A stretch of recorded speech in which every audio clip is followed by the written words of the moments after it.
y concentrada, Maritza. Ok.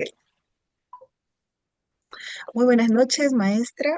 En esta oportunidad, para lo requerido del PA2, vamos a entrevistar al especialista en psicología educativa, eh, Luis, a quien le vamos a dar el pase con las primeras preguntas. Buenas noches, doctor. Para comenzar, la primera pregunta, ¿qué estrategias o intervenciones suele utilizar para apoyar a los estudiantes en su desarrollo emocional, social y académico dentro de la institución? Esa es una pregunta bien interesante porque los modelos convencionales en el plano educativo que estaban fundamentados en lo que es el conductismo no son modelos vigentes actualmente si hablamos de trabajo con estudiantes, ¿no? Exceptuando en ciertos sectores. El trabajo básicamente el enfoque de disciplina positiva, un enfoque con evidencia, con muchísimo respaldo también con investigaciones desde los enfoques neurocientíficos, la teoría del apego y trauma, ¿no? Que permite de alguna manera ir formando estudiantes empoderados, también que tengan la capacidad de pensar en comunidad, ¿no? Y de integrarse al grupo de manera exitosa. Entonces, una estrategia tiene que ver con todas las actividades propias de la disciplina positiva, que sería lo fundamental, y el modelo de atención sistémica, ¿no? Familiar. Ok, ¿y nos podría contar desde su experiencia cuáles son las principales dificultades o las limitaciones que enfrenta en su trabajo diario dentro de la institución educativa? Uno de los desafíos más importantes que se atraviesan en el campo educativo es la integración de la escuela y de la familia. En general, se puede ver que hay una situación de divisionismo muchas veces. Los padres suelen no estar siempre en su rol de padres o de adultos, y en ocasiones los maestros pueden estar ocupando ese lugar de padres, ¿no? De los estudiantes. Y aquí se crea un desorden grande porque muchos maestros no permiten que los padres se acerquen a la escuela o la misma escuela tiene esta resistencia. Los padres son problemáticos, los padres no ayudan, los padres son el problema. Y este es digamos, una mirada muy difundida en las escuelas, ¿no? Entre tanto, nosotros miramos a los padres como la solución y no como el problema, en esa misma medida nos va a permitir acercarlos a la escuela y poder tejer estrategias colaborativas. Entonces, el desafío está en esto que les menciono. Eh, bueno, continuando con la entrevista, ¿cuáles son las problemáticas más frecuentes que ha identificado en los estudiantes y cómo se manifiestan dentro del entorno escolar? Hay problemáticas diversas, cada una de ellas esencialmente importante, dependiendo del sector en el cual nos encontramos. Una de estas es los escasos soportes parentales, como les mencionaba, el hecho de que muchos padres no están al cuidado de sus hijos de manera activa, muchos chicos que se crían solos o se crían bajo el cuidado de hermanos o de un tercero.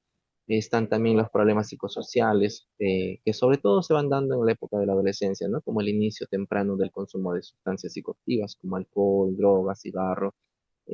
Está el inicio de vida sexual activa a tempranas edades también, sobre todo regiones de la sierra de nuestro país suelen tener, y de las selvas suelen tener tasas bastante prematuras en cuanto a lo que es la iniciación de la vida sexual activa, ¿no? Entre los 9 a 13 años, imagínense, antes era muchísimo más que ese rango, ¿no? El otro punto que enfrentan es el tema de desórdenes a nivel de apego que vienen producto de conflictos familiares de base que dan lugar de repente a manifestaciones sindrómicas, por ejemplo, trastornos de las emociones y del comportamiento, ¿no? Por ejemplo, las autolesiones de origen no suicidas, lo que comúnmente hablamos en términos coloquiales el cutting, ¿no? Que sería otra de las problemáticas más recurrentes que vamos a encontrar también en nuestros estudiantes. Y así un sinnúmero de otras que podríamos ir señalando, pero estas serían las principales por ahora.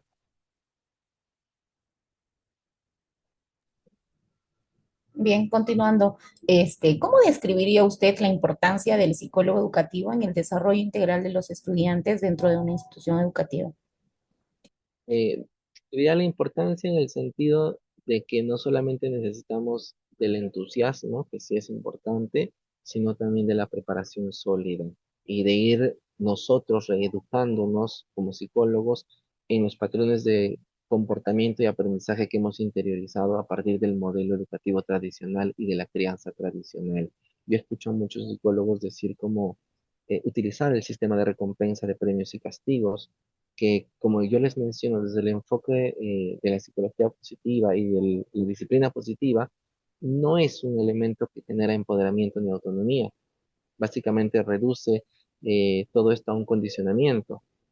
Por otro lado, sería un poco ir mirándonos y revisando en qué aspectos de prejuicio todavía llevamos en relación a la educación, ¿no? Si bien muchos de nosotros venimos de sistemas educativos tradicionales, el hecho de pensar que el castigo es una posibilidad de reducción de la mala conducta, el uso de reforzadores como castigo y premio, son aspectos que por mucho han sido superados por modelos vigentes y que pueden ser muchísimo más útiles en la construcción de entornos escolares más saludables. Entonces, el rol tiene que ser un rol no solamente entusiasta, sino también con calidad en la formación, con actualización constante, pero con revisión permanente de qué es lo que nosotros traemos de nuestra propia educación y crianza que vamos volcando a los servicios educativos que nosotros vamos ofreciendo.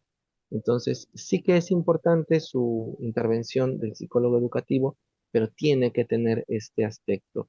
Y en tanto el psicólogo tiene desarrollados estos aspectos, esta mirada, definitivamente se vuelve una figura de apego bastante poderosa para que los estudiantes puedan encontrar formas más saludables de interiorizar normas, de interiorizar reglas, de encontrarse en vínculos más saludables con adultos de confianza. Y desde ahí, esa mirada del psicólogo es muy importante. Ujú. Mm, entiendo. ¿Y qué cambios positivos observan los estudiantes cuando reciben acompañamiento psicológico? Bastantes notables, diría yo, en el sentido de que cuando hay el soporte de un adulto que se mantiene en su lugar de adulto, el estudiante puede sentir que hay alguien que confía en él, alguien con quien contar, el saber que no está solo, genera no solamente un elemento protector frente a conductas de riesgo, sino también puede generar un nivel de motivación mucho más alto para el logro de metas y objetivos que se plantea. Ujú. Ya. Ahora, ¿podría compartirnos una experiencia o caso significativo de su labor profesional, que haya marcado su trayectoria como psicólogo educativo y qué aprendizaje le ha dejado, ¿no? Sí, hay muchas experiencias. Una muy concreta que les podría compartir era sobre un adolescente que realizaba cutting. Cuando yo lo empiezo a abordar, él venía de una familia multiproblemática, multiestresada, con padres que no ejercían un rol de cuidado y protección, que tenían dificultades para modificar sus patrones de crianza y de conducta. La mamá y el papá consumían alcohol, tenían discusiones frecuentes, problemas de pareja relacionados a celos. eh, las discusiones asociadas al mismo contexto de que consumían alcohol, había habido un entorno familiar con antecedente de abuso sexual a los hijos, probablemente esto era por parte del padre, es algo que nunca se llegó a esclarecer.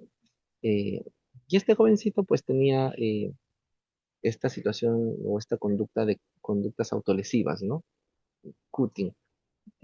Algo que fue muy significativo de repente fue que como la familia no era un elemento protector y en ese tiempo no estaba muy esclarecidos la normativa como ahora es el decreto legislativo 1297 para trabajar con niños, niñas y adolescentes en situación de desprotección, pues buscamos que la escuela, en este caso el colegio donde él estaba, sea un elemento protector, era un internado. Entonces, el chico permanecía la mayor cantidad de tiempo, también sus fines de semana en la escuela, en un internado. Trabajamos mucho el soporte social con los docentes, con el grupo. El acompañamiento a él era bastante frecuente. Entonces, esto ayuda muchísimo a que en el transcurso del año él pueda ir replanteando un poco la manera en cómo concebía la vida, cómo se concebía él mismo y cómo concebía las relaciones con los adultos, ¿no? Y progresivamente la conducta autolesiva fue disminuyendo hasta su extinción, ¿no? Y yo lo podría señalar como un caso muy importante porque aunque él terminó la secundaria y no había mucho apoyo económico familiar, como estas situaciones de los que atravesaban las situaciones multiproblemáticas de la familia, entre ellas económicas, él pues aprovechó el tema del curso de inglés que se les enseñaba a nivel B1, B2, que es alto, o un nivel, digamos, mm, avanzado, se dice, y se dedicó a ser docente, ¿no? Hasta que luego él se pudo financiar una carrera, ¿no? Que hace poco ha culminado. Entonces, fíjense la importancia de hacer un acompañamiento sostenido en el tiempo que permite que este muchacho en otro contexto desprotegido como el que se encontraba, probablemente hubiera tenido un proyecto de vida bastante diferente, ¿no? Ok, continuando con esta entrevista, ¿cómo percibe usted eh, su trabajo frente a los docentes y directivos dentro de la institución? ¿Cómo crees que ellos perciben su trabajo en la institución? ¿Cómo percibo yo el trabajo de ellos o viceversa? Ellos de usted. Ah, siempre, y esto es algo que ha animado, hay que procurar que nuestra presencia sea una presencia que acompañe, que se sienta que el psicólogo es un apoyo y no más bien el que está vigilante de si alguien se porta bien o se porta mal, incluidos los maestros. Que a veces los maestros dicen, uy, el psicólogo está parado y no voy a gritar, no voy a decir nada, porque seguimos teniendo una moral orientada al castigo, como diría Colbert, ¿no? Nuestra moral todavía no está orientada al bien común, una moral autónoma, ¿verdad? Y esto viene de nuevo, por eso les digo, es importante, de los modelos educativos con los cuales nosotros hemos crecido, ¿no? Entonces, yo considero que desde ese aspecto siempre se ha percibido como una presencia que integra, que acompaña, y pienso que eso es lo más saludable o la imagen que debemos proyectar y sostener también en el trabajo que realizamos con padres y también con los maestros. Ok. ¿Y cómo cree que los estudiantes y padres de familia valoran o comprenden el rol del psicólogo educativo dentro de este contexto? Y actualmente hay un avance bastante significativo. Muchos de los mitos en relación a la presencia del psicólogo, a la salud mental, se han ido derribando y eso es algo muy importante, ¿no? Muchos padres buscan la orientación directa del psicólogo, están prestos a escuchar recomendaciones, a participar de los talleres para familias, ¿no? Lo que antes se llamaba escuela para padres. Y todo esto ayuda a que el trabajo sea un poco más sostenido. De hecho, hay aspectos en los que los padres rehuyen, no porque se trata del psicólogo, sino porque no han desarrollado las competencias parentales necesarias para ejercer cuidado y protección de sus hijos. En estos casos, lo que hacemos es articular intersectorialmente con las demunas o con la Fiscalía de Familia, según sea el caso, para poder ayudarlos a que ellos puedan ejercer su rol parental sin dificultad. Una buena pregunta. Desde tu experiencia, ¿qué opinión tienes sobre la ley número 29719 en relación con la implementación del psicólogo en las instituciones educativas para prevenir la violencia y el acoso escolar?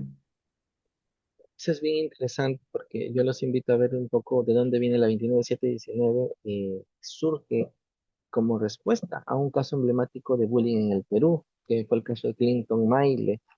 Si ustedes no lo han escuchado, les invito a buscarlo y si lo conocen, pues hay que difundir esa historia porque este muchacho perdió la movilidad de las piernas a partir de una agresión.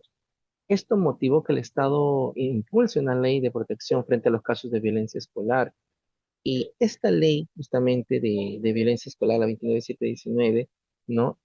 Como me señalabas, es una ley que ha marcado un precedente en lo que es la presencia del psicólogo en las instituciones educativas, que si bien a la fecha no está del todo ejecutada, parcialmente ha dado pie, por ejemplo, a lo que llamamos intervenciones pedagógicas del Ministerio de Educación. ¿A qué me refiero con esto? Por ejemplo, a la presencia de los psicólogos de la modalidad de jornada escolar completa, ¿no? Que esto ya garantiza de alguna manera una presencia constante anual de un profesional en psicología. Creo que aún falta sostener o darle sostenibilidad y continuidad en el tiempo a la presencia de los psicólogos. El hecho de que ahora se haya hecho este convenio con MINSA para generar las plazas de psicólogos serum en las instituciones educativas también es otro avance significativo.